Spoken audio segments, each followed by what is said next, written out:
Peut-on arrêter le mouvement des vagues? Bien sûr. C'est peut-être assez fou, mais ce n'est pas sorcier. Pour le faire, même chez vous, vous aurez besoin de beaucoup d'eau, d'une cuillère, d'une baignoire et enfin d'un flacon d'huile d'argan que vous pourrez vous procurer sur le site en ligne de mon père, herboristenligne.com. Enfin, encore deux choses. J'ai besoin de votre imagination parce que je n'ai pas le matériel adéquat sur moi et votre crédulité pour me croire sur parole. Avant tout, comment se forme le mouvement des vagues? Une vague se forme très loin, au large, grâce à l'énergie du vent.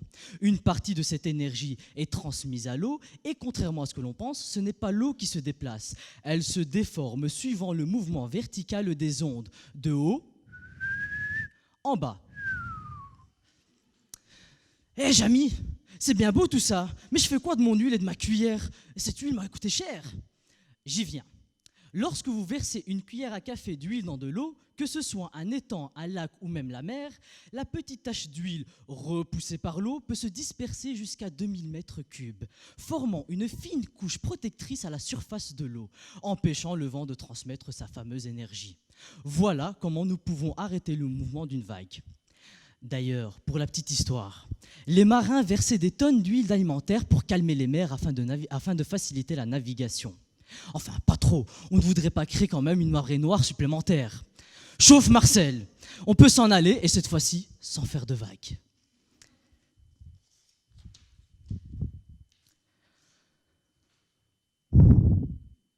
Regardez autour de vous. Nous sommes présents partout. Nous avons colonisé la terre, les airs et la mer. Encore plus fort que Moïse, nous avons fendu en deux les montagnes pour les tracer en sillons et nous avons construit des tunnels sous les eaux. Après tout ça, vous pensez que nous ne sommes pas capables d'arrêter les vagues? Je sais, vous savez. Derrière cette question se cachent des enjeux symboliques et l'un d'entre eux est: peut-on arrêter un mouvement aussi puissant qu'une vague et aussi dense que l'écume de la mer?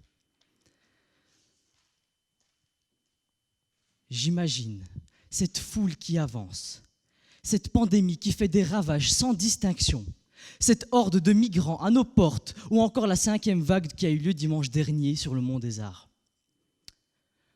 Je pense également au seul film allemand que j'ai vu, La Vague. Un enseignant, Rainer Wenger, décide, face au scepticisme de ses élèves quant au retour d'un régime totalitaire, d'organiser un jeu de rôle grandeur nature.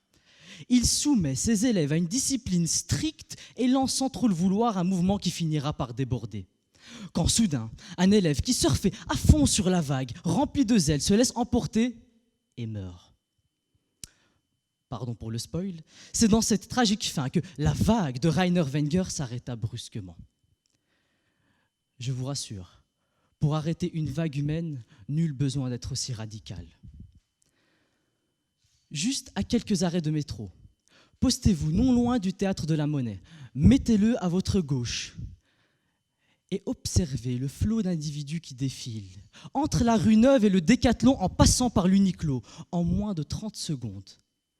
Tous s'arrêtent face à l'injonction de ce géant à 3 têtes, vide à l'intérieur, froid à l'extérieur. Il n'a même pas besoin de prononcer ces célèbres mots « Vous ne passerez pas !»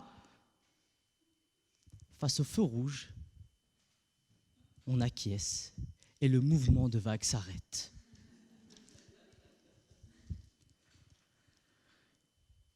Il y a aussi cette vague migratoire. On aura beau ériger nos frontières comme des digues, ces vagues ne cesseront pas. Tant que nous n'arrêterons pas de financer ces grands enfants en casque blanc militaire qui s'amusent à sauter pieds joints dans la mare de sang, à l'extérieur de nos contrées évidemment. Ma mère me dit souvent « Tissant matinit », pèse tes paroles, pèse tes mots avant de prendre la parole. Sage conseil. Et justement, quel est le poids des mots dans cette question? Peut-on ne veut pas dire doit-on. Peut-on ne revêt pas la même portée que doit-on. Dans ce cas, je peux très bien me contenter de vous expliquer en quoi cela est possible et clamer tout haut « oui, je le peux ». Mais est-ce que je dois à tout prix arrêter le mouvement des vagues? Pour une fois que ma question n'est pas une injonction, soufflons. Parce qu'il y a aussi ces vagues dont on ne souhaite pas l'arrêt. Je ne souhaite pas arrêter ces filles, tout voile dehors, toutes droites sur les escaliers du centre-ville. Ces puissantes vagues de combat et de dignité scandant le MeToo ou le Black Lives Matter. Avec ou sans figure de proue, je voudrais porter leur message à bon port et non ériger contre elles un mur de boucliers anti-émeutiers. Et si vous voulez arrêter ces vagues, une solution, rendez-leur justice. Il me reste à vous parler de la dernière mais non des moindres métaphores se cachant derrière ce mouvement de vagues, celle du temps qui passe, celle de l'inéluctable. J'ai réfléchi à un moyen de pouvoir l'arrêter, de la faire danser, cette vague tant redoutée, ne serait-ce qu'une fraction de seconde. La quête n'est pas celle de l'immortalité, mais bien la fabrication d'un bouton pause. Comment faire pour vivre dans ce sablier dont les grains sont trop petits pour qu'on puisse en profiter ? La solution tient à de la magie, celle de notre cerveau qui a cette capacité d'arrêter la vague du temps. À chaque moment de notre vie, notre esprit gonfle l'instant présent pour que nous puissions le savourer. Et lui arrive aussi d'arrêter le temps, de nous renvoyer dans le passé ou de l'accélérer en nous projetant dans ce qui sera peut-être le plus tard. À chacune de nos phrases même se joue ce processus d'élasticité temporelle. Face à la déferlante des mots, notre esprit a ce pouvoir d'arrêter les flots, de revenir en arrière pour mieux profiter de la saveur d'un terme ou d'une phrase, de réaccélérer ou tout simplement de choisir de se laisser bercer par le rythme de l'énonciation. Oui, nous pouvons arrêter la vague du temps. Nous pouvons arrêter la vague. Nous le pouvons et nous le faisons à chaque fois que notre imagination nous invite au voyage. Et en parlant de voyage, laissez-moi vous en conter une en particulier.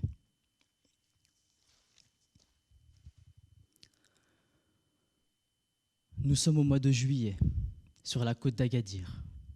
Je tire comme un forcené sur le ballon pour que ma frappe transperce les vagues. Une joute préparée 15 ans à l'avance. Et plus je me rappelle, plus mes sens s'éveillent. La sensation de vaguelettes mêlées au sable qui chatouille mes pieds. L'odeur âcre de la mer. Plus je plonge dans ce souvenir, plus les détails deviennent tangibles. Le soleil est caché par une fine couche de brume, avec la devise du Maroc sur le flanc de la vallée. Cette fatigue si unique du voyage quand on est loin de chez soi, même quand on est dans son pays d'origine.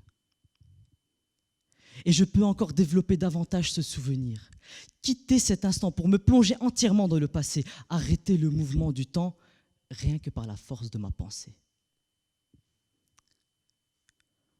Je peux aussi revenir ici, face à vous, et sentir cette vague d'émotions puissantes qui me tient droit et me porte. Je peux aussi être ici, à côté de vous, et intimer à ces vagues de mots de m'arrêter.